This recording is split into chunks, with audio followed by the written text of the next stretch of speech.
Yo, what's going on, guys? Crispy Flakes here. For today's video, we got an extremely interesting topic. One blockbuster trade offer for every NBA team's top star. Article here by Bleacher Report. So yeah, man, obviously, like, none of these trades are ever going to happen because teams don't typically trade away their best player.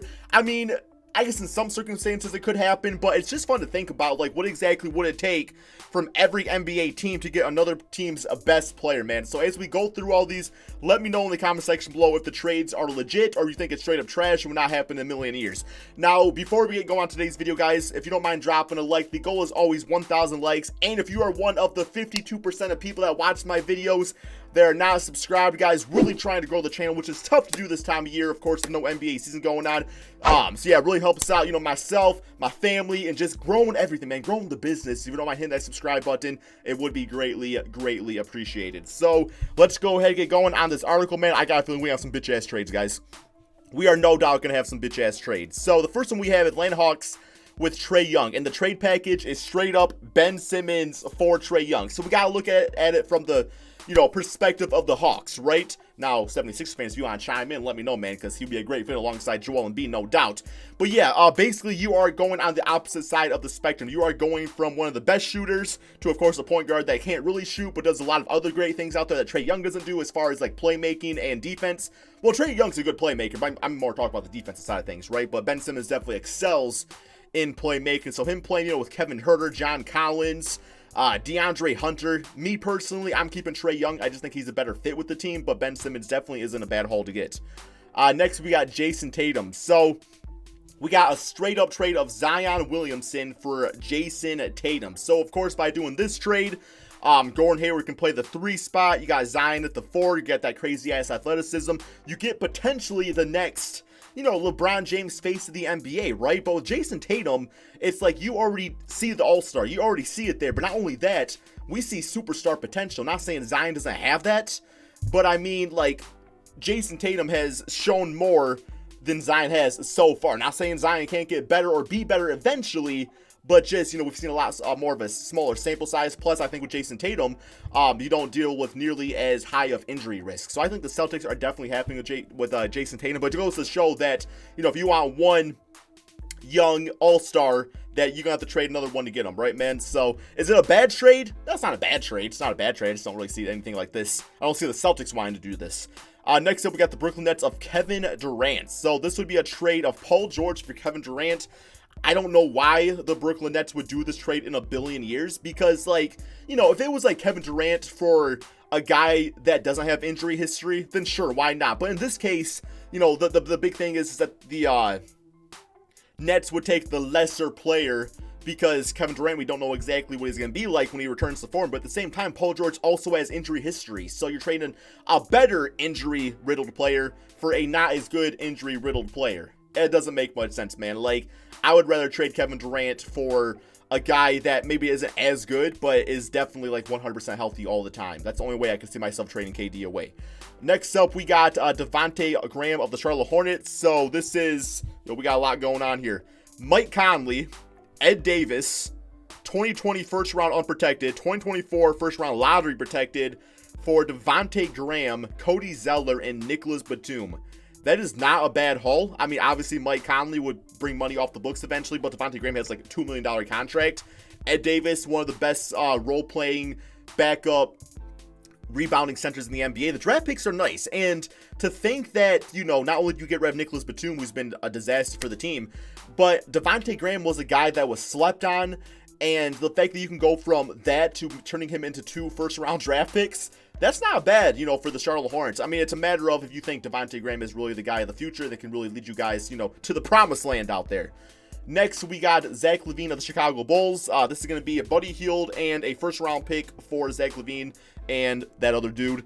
I mean, I think the Bulls probably just would rather have Zach LaVine. Now, the first-round pick's not bad, especially it being Sacramento's, who is like a border playoff team, so you're talking maybe like the 14th, 15th, 16th pick in the draft, something around that realm. Not bad. I mean, you know, Buddy Hield also has a pretty damn large contract, so I don't know if the draft pick itself is worth it, because I'd rather have Zach LaVine over Buddy Hield, who is also 2 years younger, by the way. Next, we got Colin Sexton of the Cleveland Cavaliers. Is he better than Drummond and Kevin Love? Okay.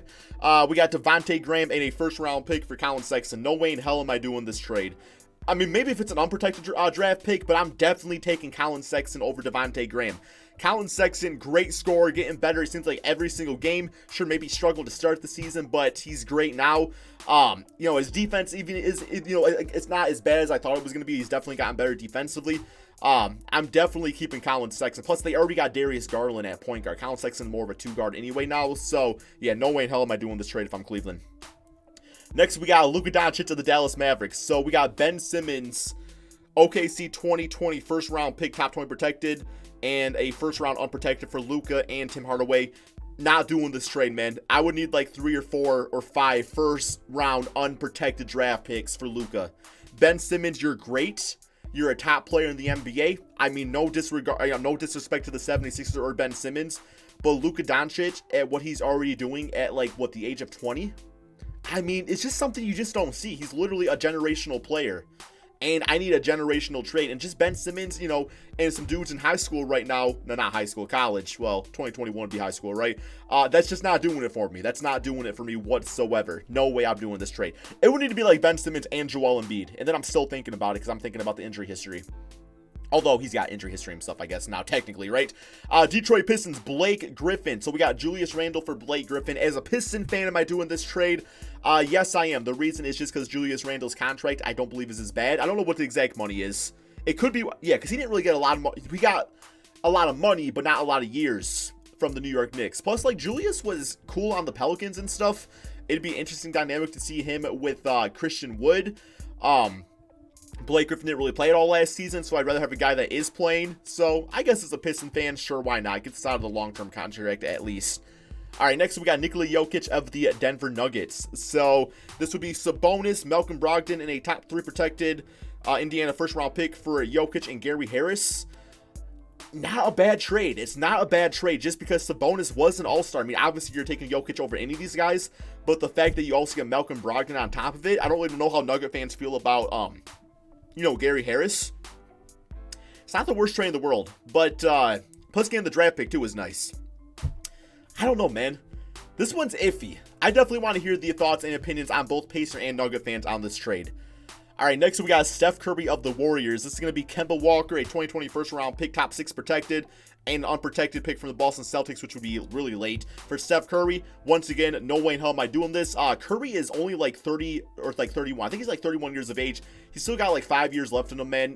With that jump shot, he very well could actually play, maybe not as a superstar until he's 40, but he could definitely play as a really good second, third option, late into his NBA career, right, man?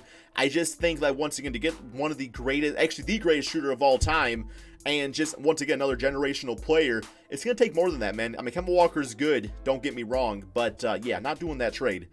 Okay, next we got James Harden. This is going to be Jamal Murray, Michael Porter, and Monte Morris. That's actually quite a bit of a haul right there, man, for James Harden. I mainly look at Michael Porter Jr., who definitely does have superstar potential. But with a team that already has Russell Westbrook, do they really need Jamal Murray and Monte Morris? That's a little bit, too much going on. I think to get a guy like James Harden, because Harden to me is no doubt better than Jokic, I really think it would need to be James Harden for Jokic and probably Michael Porter or Monte Morris, one of those guys. So that's what I think it takes to get a guy like James Harden, who is a top shooting guard to ever play the game of basketball. Next, we got Sabonis. This is going to be Kristaps Porzingis for Sabonis and Dougie McBuckets. So let's just say Kristaps for Sabonis straight up. Yeah, with Sabonis, you get more of an inside player. You get a guy that's more of a guaranteed thing injury-wise because he doesn't really get hurt. Kristaps, of course, has a higher ceiling, but also you got the injury history to him. So I do think Kristaps would also fit a bit better with Miles Turner. I would consider this trade. I would definitely consider, assuming Porzingis stays healthy. Okay, we got the Clippers with Kawhi Leonard. So we got Jaylen Brown, Romeo Langford, Memphis 2020 first-round pick. Damn, they got so many draft picks on the Celtics, guys. And the Boston Celtics first-round pick for Kawhi Leonard. Jaylen Brown would need to be Jason Tatum. I mean, Kawhi Leonard is a guaranteed trip at least to the conference finals these days. It would need to be Jason Tatum. I'm sorry, but that's what Kawhi Leonard is worth. Next, we got LeBron James. So for this, we got Spencer Dinwiddie, Karis LeVert, Jarrett Allen, a 2020 first-round pick, and another first-round pick for LeBron James. LeBron's getting old. It's not a bad haul, but I still think you could get a superstar name for LeBron James, no doubt. I mean, the thing about I don't like the draft picks are obviously nice, but I've seen guys like Dinwiddie, LeVert, and Jarrett Allen be packaged together for players like Bradley Beal. I've seen this happen already. So it's like, I think LeBron James still has higher trade value than that. I mean, once again, like it's a guaranteed trip at least to the conference finals, even in his older age. For Ja Morant, this better be a haul, man. We got Shea, Terrence Ferguson, and a top 10 protected pick. I don't know, man. I think this is tough. It's not a bad trade, because Shea, I think is really slept on in the NBA. Like, Shea is right up there with Ja Morant. Like, both those guys are on the same tier, if you ask me. Who knows what the future holds? I guess if you have to do a trade, trading one young superstar, potential superstar point guard for another, although Shea plays shooting guard, but he's more of a point guard. I guess I would probably do it. If you have to do a trade, it's not bad. Next, we got Jimmy Butler. This is going to be Mike Conley and Donovan Mitchell for Jimmy Butler and Kendrick Nunn. Definitely doing this trade here, man. Donovan Mitchell, wow. And Mike Conley. I mean, Mike Conley, of course, not as good as he once was. So it's basically Donovan Mitchell for Jimmy Butler. I think just based off the age, I'm probably doing it. Just because Jimmy Butler, he's not like he's an old-ass player, but how many years does he really have left? And Donovan Mitchell, I still don't even think he's reached his ceiling as a player. Plus, you also get Kendrick Nunn out of it, though, so that kind of swerves it more maybe into, I'm not sure, because Kendrick Nunn also is another player that kind of came out of nowhere. Like Devontae Graham, we were talking about him earlier. I don't know, man. I don't know if I'm doing this. I don't think I'm doing it if I'm a Heat fan. Just because, if it was just Jimmy Butler, maybe, but also tossing Kendrick Nunn, a little iffy about that. Okay, next we got Giannis Antetokounmpo of the Milwaukee Bucks. This would be a trade of Andrew Wiggins, 2020 first round pick, which would be a top 2 pick probably, a top 3 protected pick from Minnesota, and a 2020. Not enough. It's not enough, man. I'm sorry to say. So you're basically saying Andrew Wiggins, some protected picks, because the 2022 one's not going to be a good one. So Andrew Wiggins and like a first pick and an unprotected pick. It's not enough for Giannis. No way in hell. You would need to have Klay Thompson or Steph Curry in that trade to even think about it. Man. Not doing that. Karl Anthony Towns would be Al Horford, Matisse Thybulle, a lot of picks. And then Philadelphia gets Gordon Hayward, and the Boston Celtics get Karl Anthony Towns. Okay, I'm trying to realize why the 76ers would do this. Because they're basically trading away, like, a good player, Matisse, some nice draft picks, and they're getting Gordon Hayward, who's nice. He'd be a good fit on the team. Celtics, I think, definitely do this trade, because Karl Anthony Towns, that would be nasty, man.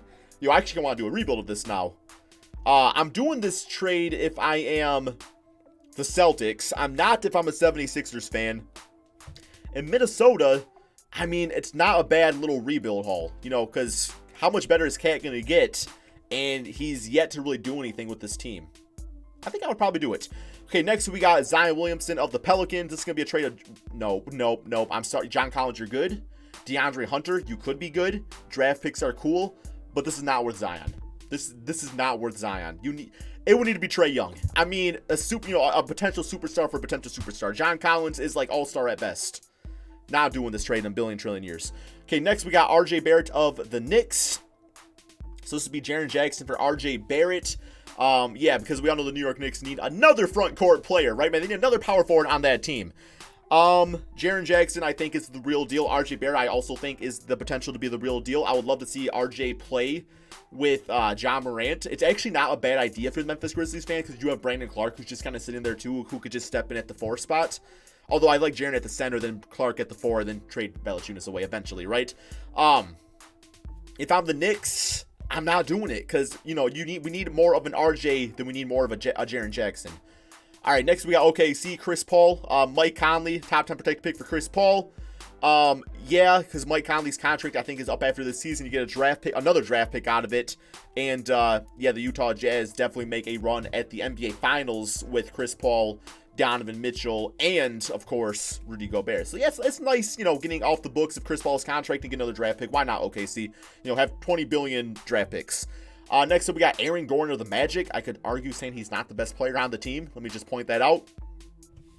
James Johnson, Jarrett Culver, 2 first-round picks. They are protected for Aaron Gordon. Hell yes, I'm doing this if I'm the Magic. You get Jarrett Culver out of it. who was a lottery pick, and you get 2 other draft picks. Minnesota would be absolutely stupid to do this trade here, man. Wow. For one, I would probably say Jonathan Isaac is the best player on the team. Maybe Vucevic. Yes, I'm doing this 10 out of 10 times if I'm a Magic fan. Next, we got the 76ers, Joel Embiid, Bam Adebayo, and Tyler Hero for Joel Embiid. No way the 76ers do. I'm sorry, no way the Miami Heat do this. Sorry, the Heat would not do this, guys. Bam Adebayo, sky's the limit. Tyler Hero, sky's the limit. Also, no injury stuff going on there. I mean, Tyler Hero did have injury issues, but nothing I think is going to be long-term. Not doing this trade at all, man. Heck no. Be robbed. Okay, next we got Devin Booker of the Phoenix Suns, Dwayne Dedmon, Kevin Hurry, Cam Reddish, and 2 first-round picks for Devin Booker. I mean, it's not a bad look, you know, if you do want to go on a full-on rebuild with the Phoenix Suns. But, you know, the 2 first-round picks ain't bad. Devin Booker and Trae Young would be like the new Splash Bros of the NBA. I love to see it. But would the Phoenix Suns do this? I would probably have to say no. I don't think they would. It's not a bad haul, though. It's like, I could definitely, I'm like 52% 48 that they would not do it. Okay, next we got Damian Lillard of the Trailblazers. This will be Ben Simmons for Damian Lillard straight up. I would actually love to see Ben Simmons play with CJ McCollum. That would be a lot of fun. And of course, Damian Lillard. Damian Lillard obviously is better, but of course, Ben Simmons is a lot young, not like a lot younger, but he's younger. I think if you are forced to trade Damian away, getting Ben Simmons out of it is not bad. I think it would have to be Damian Lillard for Ben Simmons and like Matisse Thybulle. I think that's kind of more the route I would go with this trade. Okay, next we got De'Aaron Fox. This would be Markelle Fultz, Jonathan Isaac for De'Aaron Fox. I would do this trade, actually. I think De'Aaron Fox is great. He's underrated. But Markelle Fultz, you know, he was still a top pick in the draft there, man. I still believe in him. I still think he can come back and be an all-star point guard someday in his NBA career. But also getting Jonathan Isaac out of it, too, who is a potential Defensive Player of the Year candidate. That's nice. And then, of course, the Magic, they get their guy with De'Aaron Fox. Now, if I'm the Magic, you know, I would probably toss in Aaron Gordon over Jonathan Isaac. Like, maybe do, you know, Aaron Gordon, Markelle Fultz, and like Evan Fournier, you know, to get De'Aaron Fox over here, which would be your point guard of the future, right? Next up, we got DeMar DeRozan. So this is Frank Ntilikina, 2020 first round pick for DeMar DeRozan. I guess getting a draft pick for DeMar who has like a player option and is not really good fit anyway would be kind of interesting. I guess I would probably do it getting a draft pick. I mean, it's gonna be like the last pick in the draft being the Clippers, but hey, it's still something. Plus, if anybody can turn around Frank Ntilikina, it is Greg Popovich. Him with DeJounte Murray in the backcourt defensively, you're not scoring. Okay, we got Pascal Siakam. This is going to be Brandon Ingram, Alexander Walker, Josh Hart, and a first-round protected pick for Pascal. Not a bad trade. I mean, Ingram, you know, a year ago, I would have said this is asinine. I would not do it. But the way Ingram's been playing, I mean, I would say, like, would I do it? Probably not. Is it a fair trade? Yes, it's fair. But I'm not doing it if I'm a Raptors fan just because Pascal is that good. Not saying Brandon's not, but yeah. Next, we got Donovan Mitchell. This is going to be Kobe White, Wendell Carter for Donovan Mitchell, and Tony Bradley. I don't think that's enough if you're a Jazz fan. That is not enough. Wendell Carter, for one, does not fit with Rudy Gobert. Kobe White, sure, could be a good point guard in the future. I don't think he'll ever be like a top 5, though. No, I need like a guy that could potentially be an all-star for Donovan Mitchell. It would need to be Zach LaVine in the trade. Probably like LaVine and Kobe White. I would think about it. Probably, I don't know if I'd do it though. And then finally, we got Bradley Beal of the Washington Wizards. This is going to be Malcolm Brogdon, Miles Turner for Bradley Beal, and Thomas Bryant. Interesting trade. Brogdon would play the 2 spot. Of course, with John Wall, you got Miles Turner, who ups this team's defense tremendously, which is where they really hurt at. And then, of course, you know, the Pacers get in Bradley Beal. Don't really see how he fits in with Victor Oladipo. You have to run like a 3-guard lineup, or maybe do Oladipo at point guard, I guess, which really doesn't make a lot of sense either. If I'm the Wizards, do I do this trade? It's not a bad trade, man. It's not bad. I think I would also need a first-round pick out of it to really, you know, go all into it. But you guys let me know, man. But yeah, that is going to be the end of the video right here. These trades definitely were interesting. I think I definitely lean towards a lot of not doing them than I would do them. I just think, you know, when you have the best player, they're the best for the reason. You know, they fit in that system. So it's going to take a lot to get one of those guys, man. But yeah, let me know your thoughts about this video. You know, do you agree or disagree with what I had to say? Or was I just completely off base? Thank you all so much for watching. And peace out, my friends.